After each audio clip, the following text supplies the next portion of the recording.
మాట్లాడుతూ నేనేం చెప్పానంటే, ఈ స్థలాన్ని అందరికీ దూరంగా ఉండి నేను దేవుడితో సమయం గడపాలి. ఏకాంతంగా దేవునితో సమయం గలిపి నా హృదయాన్ని తిరిగి ఆయన సన్నిధిలో కృంభరించుకొని నేను నూతన వ్యక్తిగా ఇక్కడి నుంచి మారి వెళ్ళాలి అనే ఉద్దేశంతో నేను రిట్రీట్‌కి వచ్చాను.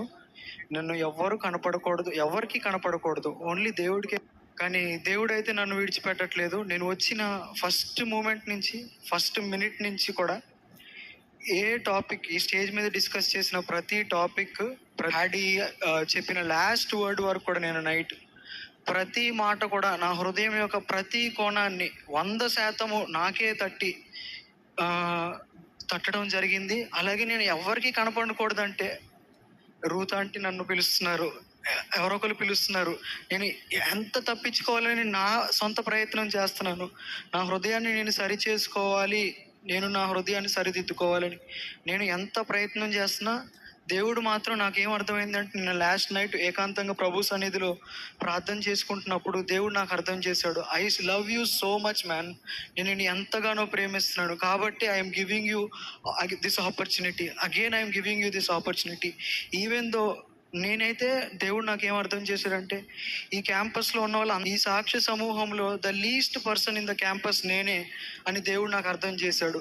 కాబట్టి దేవుని సన్నిధిలో నేను least, I do not want to be seen అంటే దేవుడు మాత్రం నన్ను ప్రేమించి ఇక్కడ నిలబెట్టాడు, నాకు అవకాశం ఇచ్చాడు. So let Christ B glorified through this and I will not be. చిన్ననాటి నుండి ఒక క్రైస్తవ కుటుంబంలో పుట్టిన వ్యక్తిని నేను. అయితే నేను చిన్న వయసులోనే మరణానికి డాక్టర్స్ సంతకం పెట్టి మా తల్లిదండ్రులకు చెప్పిన మాట ఏంటంటే, మీ బిడ్డ బ్రతకడు, you can take him home అని చెప్పేశారు. నన్ను తీసుకొచ్చి ఒక పడక మీద పడుకోబెట్టారు. నేను అలా లైఫ్లెస్గా ఉన్నాను, మంచం మీద ఉన్నాను. దేవుని సేవకులకి చెప్పారు, నిజంగానే ఆ దేవుని సేవకులు ఆ దినం ప్రార్థన చేశారు. దేవుడు ఆ దినం నా పక్షాన ఉండి నేను ఎప్పుడో మరణించాల్సిన వేకుంటా నాకు దేవుడు ఎందుకు ఆయుష్ ఇస్తున్నాడు, దేవుడు నాకు ఎందుకు అవకాశం ఇస్తున్నాడు, ఎందుకు నేను ఇంకా బ్రతికి ఉన్నాను, నాలాంటి దౌర్భాగ్యుణ్ణి ఇంకా ఇస్తున్నాడు నేను జ్ఞాపకం చేసుకుంటున్నాను. అయితే చిన్ననాటి నుండి నేను మా కుటుంబము చాలా భక్తి గల కుటుంబంలో నన్ను పెంచేవాళ్ళు. కానీ నేనైతే నాలో ఎంతో కోపము, ఎంతో చిన్ననాటి నుండి గర్వము, ఈ స్వభావాలు ఉంటా ఉండేవి.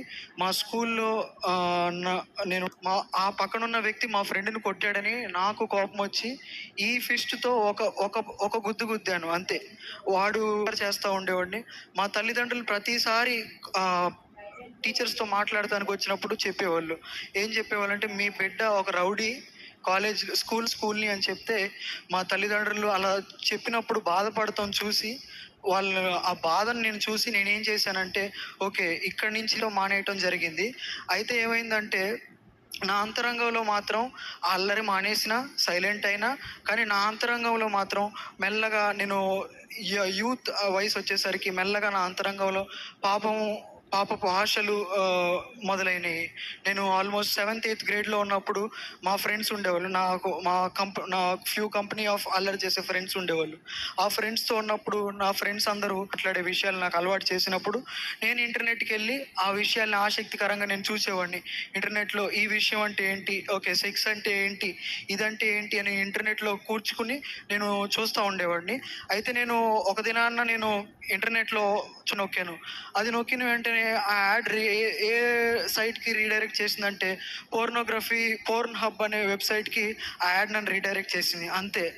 ఆ దినం మొదలుకొని నా మనస్సు, నా తలంపులు, నా ఆలోచనలు అన్నీ చెడిపోతాం మొదలైనవి. తీవ్రముగా నా అంతరంగంలో వ్యభిచార సంబంధమైన మనస్సు దాహము తీర్చుకోవాలని ప్రతి దినము ప్రతి క్షణము నేను పోర్నోగ్రఫీకి అడిక్ట్ అయిపోయి నేను నాన్ స్టాప్ అవి చూస్తూ ఆ వీడియోస్ చూస్తూ ఉండేవాడిని.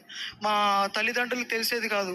కానీ సంఘంలో వాక్యం చెప్తున్నప్పుడు దేవుని సేవకులు రత్నకుమార్ అంకుల్, మేరీ ఆంటీ ఎప్పుడు వాక్యం చెప్పినా నేను ముందు కూర్చునేవాడిని. వాళ్ళు వాక్యం చెప్తా ఉంటే నా చెవులు మూసుకునేవాడిని. ఎందుకంటే ఆ వాక్యం చెప్తా ఉంటే ఆ వాక్యం నాకు తగులుతూ ఉండేది. మా ఇంట్లో మా తండ్రి కూడా నన్ను ఏలు పెట్టి నాలో చూపించి ఇన్కాగ్నిటో మోడ్ అని ఒకటి ఉంటుంది. ఆ ఇన్కాగ్నిటో మోడ్లో నేను ఆ వెబ్సైట్స్లో ఉన్న చూడకూడని దృశ్యాలన్నీ చూస్తూ ఉండేవాడిని. అయితే నేను ఆ హిస్టరీ అంతా క్లీన్ చేసేస్తున్నాను కదా, నా తల్లిదండ్రులకి ఈ విషయాలు ఎలా తెలుస్తున్నాయి, మా పాస్టర్స్కి ఈ విషయాలు ఎలా తెలుస్తున్నాయి, వాళ్ళు తేటతమ్యంగా నాతో మాట్లాడుతున్నారు. ఆ వాక్యం నన్ను గుచ్చుతూ ఉంది. అయినప్పటికీ నేను మాత్రం నా ఆశల్ని కంట్రోల్ చేసుకోలేక, నా కోరికల్ని కంట్రోల్ చేసుకోలేక I started to dive deep into వ్యభిచార సంబంధమైన విషయాలు. ఎలాంటి మనసు, ఎలాంటి ఆలోచనలు ఉండేయంటే, నేను పబ్లిక్లో ఏ వ్యక్తిని, ఏ స్త్రీని చూసినా, ఎవరిని చూసినా నా తలంపులు మిక్కిలి చెడిపోయే తలంపులుగా, చివరికి మా ఇంట్లో ఉన్న కుటుంబ సభ్యుల విషయంలో కూడా నా తలంపులు చాలా దుర్మార్గంగా వ్యభిచార సంబంధమైన తలంపులుగా ఉండేవి. మీకు బైబిల్లో ఒక ఎగ్జాంపుల్ ఉంది. శాంసన్ జడ్జెస్ చాప్టర్లో చాప్టర్ 12 వర్స్ 1లో చాప్టర్ 14 వర్స్ 6కి వచ్చేసరికి మోహిస్తాడు. శాంసన్ స్టెప్ బై స్టెప్ చూసి, చేరి, మోహించి, చివరికి దేవుని చేత నాజీరు చేయబడిన వ్యక్తి కంప్లీట్గా డెసిమేట్ అయిపోతాడు. నా బ్రతుకు కూడా అలాగే ఫస్ట్ చూడటంతో మొదలైన నేను మా ఇంటికి వచ్చే చిన్నపిల్లలకు కూడా నేను చాలా ఒక భయంకరమైన వ్యక్తిగా మారిపోయి, నేను ఒక జంతువు వలె అయిపోయాను. నా దేహాన్ని కూడా ఆ సందర్భాల్లో పాడు చేసుకుంటానికి కారణమైంది. చాలాసార్లు నేను పబ్లిక్లో వెళ్తున్నప్పుడు, మెట్రో ట్రైన్లో కానీ ఆటోలో వెళ్తున్నప్పుడు, ఆటో సీట్స్ ఉన్నాయి అనుకోండి, ముగ్గురు కూర్చున్నారు అనుకోండి, my Dzire use to be to go and SIT beside a women so that my skin can touch with the women skin. అలా ఉండేది నా పరిస్థితి. అంత హేయముగా, అంత తీరుండే. అయితే ఈ వాక్యాలు చెప్తున్నారు కదా దేవుని సేవకులు, సంఘంలో నేనైతే అందరికంటే మంచి వ్యక్తిగా కనిపించేవాడిని బాహ్యానికి. ఎప్పుడు నేనే ఆదివారం మందిరానికి వెళ్ళి మందిరాన్ని క్లీన్ చేసి మందిరంలో ముందు సీట్లో కూర్చునేవాడిని. సో ఆ మందిరంలో అందరూ ఉన్న సంఘం అంతా ఏమనుకునేది, ఈ ఐవన్ చాలా మంచి వ్యక్తి అనుకునే. What was being proclaimed. అది నా అంతరంగాన్ని చాలా గట్టిగా గుచ్చేది. మా తల్లిదండ్రులు కూడా మాటలు చెప్పినప్పుడు అయినని చాలా గుచ్చేయి. నాకు మారాలని ఉండేది కానీ నా వల్ల అయ్యేది కాదు. ఎలా అయిపోయిందంటే ఐ వాజ్ కార్నర్డ్. అంటే 3 గోడల మధ్యలో ఒక వ్యక్తి ఎలా కార్నర్ అయిపోతాడో, ఒక పెద్ద గిల్ట్ ఏంటంటే, నేను మంచిగా ఉన్నానని ఒక ట్యాగ్, అంతరంగంలో తీవ్రమైన ఈ అనారోగ్యతలో నేనున్నాను. అయితే ఈ తర్జన పడతా ఈ రెండింటి మధ్య ఇలా ఎలా తప్పించుకోవాలో తెలియక చాలా ట్రాప్ అయిపోయిన పరిస్థితిలో ఉన్నాను. నా లస్ట్ని, నా ఇచ్చను తీర్చుకోవటానికి రాత్రిపూట పడుకున్నప్పుడు అందరూ పడుకునిపోయిన తర్వాత పడక మీదే నేను పాపం చేస్తూ ఉండేవాడిని. నా లస్ట్ని, నా ఇచ్చను తీర్చుకోవటానికి అలా నేను చేస్తూ ఉండేవాడిని. కానీ నా ఏమాత్రం ఎంత చేసినా కానీ నా ఇచ్చ, నా లస్ట్, నా కోరిక ఏం చేసినా తీరేది కాదు. కాబట్టి నాకు చాలా నా లైఫ్ విషయంలో నేను ఇంత దుర్మార్గుడిలాగా తయారైపోయానని చాలా బాధ వచ్చేసి, చాలా దుఃఖం వచ్చేసి, నేను ఏం చేసేవాడిని అంటే, అనేక మార్లు మా బిల్డింగ్ 4 ఫ్లోర్స్ ఉండేది. 4th ఫ్లోర్ పైన టెర్రస్ ఉండేది. టెర్రస్ మీద ఒక ట్యాంక్ ఉండేది. ఆ ట్యాంక్ యొక్క ఎడ్జ్ అది అనుకుంటే, ఆ ఎడ్జ్ దగ్గర నుంచి పైనుండి కిందకు చూసేవాడిని. ఇప్పుడు నేను ఈ ట్యాంక్ పై నుంచి కిందకి దూకేస్తే వాట్ విల్ ఐ బి, నేను ఏమవుతాను? ఈ ట్యాంక్ మీద నుంచి కిందకి దూకి పడిపోతే నేను ఏమవుతాను అని నా ఆలోచనలు వచ్చాయి. సూసైడల్ థాట్స్ నాలో వచ్చాయి. ఎందుకంటే నా జీవితం మీద నాకే ఎంతో విరక్తి పుట్టేసి, ఇంకా నేను ఏమి చేయలేని పరిస్థితిలో, జయం లేని పరిస్థితుల్లో, నిరుత్సాహ పరిస్థితిలో ఆ ట్యాంక్ యొక్క ఎడ్జ్ మీద నుంచి అనేక మార్లు ఇంకా ఇదే లాస్ట్ అనుకునేవాడిని. కానీ మా తల్లిదండ్రులు ఏమనుకుంటారో, మా సంఘం ఏమనుకుంటుందో, మంచి వ్యక్తి కదా వీడు, ఇలా చనిపోయాడా ఏమనుకుంటారో అనేక మార్లు ఆ లెడ్జ్ మీద ఉండి నేను ఆగేవాడిని. ఆత్మ నన్ను తీసుకెళ్ళి అర్థమైంది. అయితే మా సంఘంలో ప్రతి జూన్ మాసం ప్రార్థనా మాసం ఉంటుంది. ఆ ప్రార్థనా మాసంలో ఇలాంటి పరిస్థితిలో ఉన్నప్పుడు నా పేరు జూన్ మాసం నాకు బయటికి రావాలని ఉంది అని మా సంఘంలో వాళ్ళకి నా పేరు ఇస్తే, ఆ జూన్ నెల ప్రార్థనా మాసం అందరూ మా సంఘం అంతా కలిసి నా కోసం హైదరాబాద్లో ప్రార్థన చేయడం జరిగింది. ఆ జూన్ నెలలో చేసిన ప్రార్థన తర్వాత నెక్స్ట్ ఇయర్ ఏప్రిల్ నెలకి నా హాలిడేస్ వచ్చినాయి. ఆ హాలిడేస్ టైంలో దేవుని సన్నిధికి నూజివీడికి రాగలటానికి దేవుడు కృప చూపించాడు. అయితే నేను నూజివీడికి వచ్చేటప్పుడు ఎటువంటి మనసుతో వచ్చానో తెలుసా? ఈ మార్మల్స్ అనేది చాలా కష్టమైనది. ఎందుకంటే the people who experience before the prayer people, వాళ్ళు చెప్పేవాళ్ళు కొన్ని దినాలు చెట్ల కింద కూర్చుని ప్రార్థన చేసుకునే వాళ్ళంట. నేను ఎలా చెట్ల కింద కూర్చుని ప్రార్థన చేస్తాను, నేను ఎలా కొన్ని గంటలు దేవుని సన్నిధిలో గడుపుతాను అని చాలా లైట్ తీసుకుని నేను దేవుని సన్నిధికి వచ్చాను. దేవుని సన్నిధికి వచ్చి మార్మల్స్ ఐజక్ తాత గారు శిరోమణం ప్రార్థన చేసి నన్ను కూర్చుని నీ పాపాలు ఒప్పుకో అన్నప్పుడు, దేవుని సన్నిధిలో నా పాపాలు ఒప్పుకుంటున్నప్పుడు ఏం చెప్పారంటే, ఒక షెడ్లో సాల్మన్ తాత గారు వాక్యం చెప్తున్నారు, సాల్మన్ తాత గారు వాక్యం వినటానికి రా అని. నేను వచ్చింది ఫస్ట్ అవరే అది. ఆ ఫస్ట్ అవర్లోనే నేను వెళ్ళి అక్కడ కూర్చున్నాను. సాల్మన్ తాత గారు వాక్యం చెప్తున్నారు. ఆ వాక్యం చెప్తూ ఉండగానే ఆ క్రీస్తు ప్రేమ గురించి, క్రీస్తు రక్తము గురించి, ఆయన నన్ను ఎంతగా ప్రేమించినా నేనే వెళ్ళి ఆ క్రీస్తుని బ్యాక్ స్టాప్ చేశాను అని ఆ విషయాన్ని సాల్మన్ తాత గారు ఒక స్టోరీ రూపంలో వివరించి చెప్పినప్పుడు అది నా హృదయాన్ని ఎంత ఎంతగా బద్దలు కొట్టిందంటే, నేను వచ్చింది ఆ ఫస్ట్ గడియే. ఆ ఫస్ట్ గడియలోనే నేను కింద పడిపోయి తీవ్రమైన కన్నీళ్ళు, తీవ్రమైన పశ్చాత్తాపం, నాకు తెలియని దుఃఖం నా అంతరంగంలో, నా పాపపు స్థితం విషయమై, నా ప్రతి పాపము ఒక రీల్‌లో, సినిమా రీల్ ఎలా కనిపిస్తదో తెలుసు కదా! ఆ సినిమా రీల్‌లో కనిపించినట్టు one by one, one by one, one by one నేను చిన్ననాటి నుండి చేసిన పాపాలన్నీ కూడా దేవుడు చూపియటం మొదలుపెట్టాడు. ఎలాంటి బలమైన నాకొక వేవ్ తాకినట్టు అనిపించింది అంటే, నా కన్నులు కనిపియట్లేదు. నా చేతులు, కాళ్ళు అన్నీ తిమ్మిరెక్కిపోతున్నాయి. నాకేమవుతుందో నా బాడీలో తెలియట్లేదు. అలాంటి వేవ్ ఒకటి నాకొచ్చి తగిలింది. నా పరిస్థితి అంతా అలా అయిపోయి, నేను నా ప్రతి పాపాన్ని, ప్రతి స్థితిని దేవుని సేవకుల దగ్గర ఒప్పుకుంటూ మొదలుపెట్టాను. అలా 3 దినాలు నూజివీడులో ఉండి, నా హృదయాన్ని దేవుని సేవకుల దగ్గర సరిచేసుకుని, అక్కడి నుంచి మారుమనసు పొంది, ఆ స్థలం నుంచి ఎవరెవరి దగ్గరైతే నేను ఎవరినైతే దుఃఖపెట్టానో, ఎవరినైతే బాధ పెట్టానో, మా తల్లిదండ్రులు బాధ పెట్టిన తల్లిదండ్రులు, మా తాతగారిని, మా నాన్నమ్మ తాతగారిని ఎలా బాధ పెట్టానో, నేను ఇతరుల విషయాల్లో నా మనసులో ఎలా బాధ పెట్టుకున్నానో, నా స్కూల్లో ఎలా నేను చీట్ చేశానో, దేవుడు నాకు అన్ని విషయాలు, మా టీచర్స్ని ఎలా దుఃఖపెట్టానో దేవుడు అన్నీ చూపించాడు. అలా చూపించినప్పుడు దేవుని ఆత్మ నన్ను నొక్కించి, నువ్వు వాళ్ళ దగ్గరికి వెళ్ళి ఒప్పుకో అని చెప్పినప్పుడు, నా విషయాలన్నీ కూడా రాసి లెటర్ రూపంలోను, మెయిల్ రూపంలోను మా స్కూల్ టీచర్స్కి అందరికీ రాసి నా హృదయాన్ని సరిచేసుకుంటానికి దేవుడు సహాయం చేశాడు. అయితే మారుమనసు పొందిన తర్వాత వెంటనే నాకు జయం వచ్చింది అంటే, ఈ విషయంలో జయం రాలేదు. అయితే దేవుడు స్టెప్ బై స్టెప్ స్లోగా ఆ విషయంలో నాకు జయం ఇచ్చాడు. ఏంటంటే, నాకు ఒక సీక్రెట్ రెసిపీ అని చెప్పారు. ఏంటంటే, మారుమనసు పొందిన తర్వాత ఫస్ట్ డే నుండి కూడా ప్రతి దినము కూడా ఏకాంతంగా నువ్వు వెళ్ళిపోయి, ఏకాంతంగా దేవుని సన్నిధిలో ఒంటరిగా ప్రభు సన్నిధిలో ప్రార్థన చెయ్యి. It will be A secret sauce and recipe for your entire life అని నాకు ఆ విషయం చెప్పారు. ఆ విషయాన్ని గట్టిగా పట్టుకుని ప్రతి దినము నేను దేవుని సన్నిధిలో ఏకాంతంగా ప్రార్థిస్తూ, దేవుని వాక్యం చదువుతున్నప్పుడు స్లోగా నా తలంపులు అప్రూట్ అవటం మొదలయ్యి, దేవుని తలంపులు నాలోనికి, వాక్యము ద్వారా దేవుని తలంపులు నాలోనికి రావటానికి, ప్రతి విషయంలోనూ, ప్రతి అంశంలోనూ దేవుని తలంపులు నాలోకి రావటానికి మొదలైనవి. ఈ టైంలో నేను యూనివర్సిటీ జాయిన్ అవడం జరిగింది. యూనివర్సిటీ ఎంత భయంకరమైన ప్రదేశం అంటే, ఆ యూనివర్సిటీ జాయిన్ అవటము నేను సొదొమ గొమొర్రాలోనే దిగినట్టు నాకు అనిపించింది ఆ యూనివర్సిటీలో జాయిన్ అప్పుడు.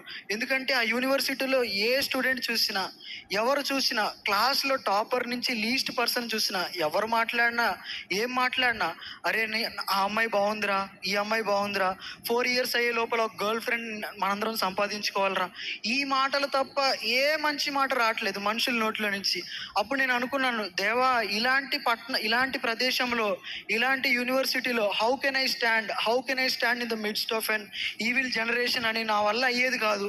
నా శక్తి అంతా డ్రైన్ అయిపోతూ ఉండేది. ఒకరోజు కాలేజ్కి వెళ్ళి వచ్చానా, సాయంకాలానికి నా శక్తి అంతా డ్రైన్ అయిపోయేది. కాకపోతే నాకు ఒక ఊరట ఉండేది, ప్రతి దినము దేవుని సన్నిధిలో ఏకాంతంగా నేను దేవుని సన్నిధిలో నా హృదయాన్ని కుమరించుకున్నప్పుడు, ఏ శక్తినైతే నేను కోల్పోయాను అనుకునేవాడినో, ఏ బలాన్ని అయితే నేను కోల్పోయాను అనుకునేవాడినో, దేవుడు ఆశ్చర్యరీతిగా ఆ బలాన్ని మళ్ళీ తిరిగిచ్చి, దేవుడు నాకు నిలబడటానికి కాలేజ్ దినాల్లో సహాయం చేసేవాడు.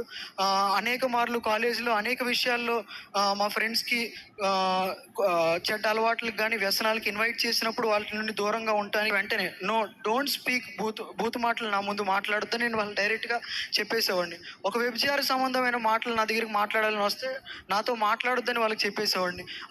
ఆ విషయం ప్రార్థన చేసేవాడిని, దేవా నాకు సహాయం చేయంటే. దేవుడు ఎలా సహాయం చేశాడంటే, ఎలాంటి కంపెనీ ఆఫ్ ఫ్రెండ్స్ ఇచ్చాడంటే, వాళ్ళు బూతు మాటలు కానీ, వ్యభిచార మాటలు కానీ మాట్లాడకుండా ఉండులాగానే దేవుడు సహాయం చేశాడు. అనేక విషయాల్లో ఇలా సహాయం చేశాడు.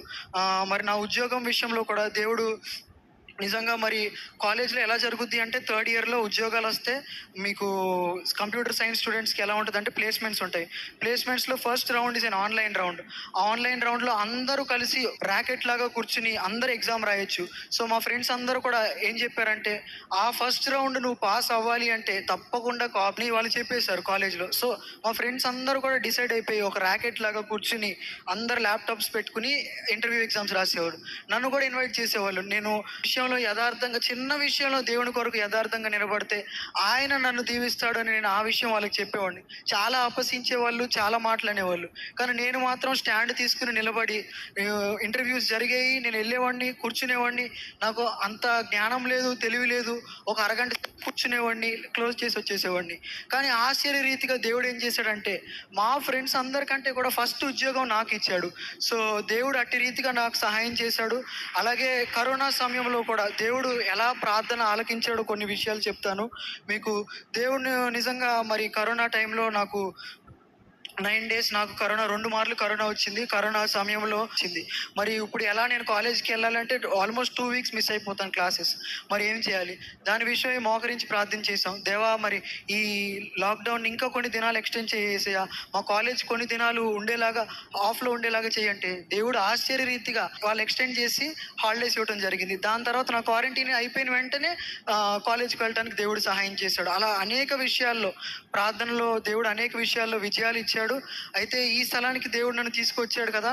మరి నేను మీ ముందు ఉన్నతున్నట్టు నేను ఒప్పుకోవాలి. ఈ స్థలానికి నేను వచ్చినప్పుడు ఘోరమైన స్థితిలో నేనొచ్చాను. నా అంతరంగంలో మళ్ళీ నేను ఏ పాపంలో అయితే నేను గెలిచి ఆ విజయం చూశానో అదే పాపంలో నేను అంటే నా జస్ట్ ఒక సెకండ్ గ్రాటిఫికేషన్ కోసం సో నేను కూడా నా ఇన్స్టెంట్ గ్రాటిఫికేషన్ కోసం 1 సెకండ్ గ్రాటిఫికేషన్ కోసం ఆ యాప్‌ని అలా ఓపెన్ చేసి ఇలా స్క్రోల్ చేసి ఆ పిక్చర్‌ని చూశాను. వెంటనే నాలో అర్థమైపోయింది. దేవుని ఆత్మ నాకు చెప్తుంది ఇది తప్పు కాదు నువ్వు చేసేదని. దాన్ని వెంటనే డిలీట్ చేసి వచ్చేసాను. నా పాపాన్ని హైడ్ చేసుకున్నాను. కానీ దేవుడైతే నేను ఎంత దాక్కున్నా దేవుడైతే నన్ను వదలట్లేదు. ఆయన నన్ను బహుగా ఈ స్థలంలో కన్విక్ట్ చేసి నువ్వు పడిపోయిన ఆ పాపపు ఊబిలో నుంచి దేవుడు నిన్ను మరలా ప్రేమించి ఇంకొక ఆపర్చునిటీనిచ్చి today he is lifting you up అని దేవుడు నన్ను బలపరిచి ఈ దినం నన్ను ఇక్కడ నిలబెట్టాడు. మరి ఈ కొద్ది మాటలు నేను మీ ముందు చెప్పాలని ఆశించాను. నేను అంతం వరకు నిలిచి ఉండాలి అని. వాళ్ళమే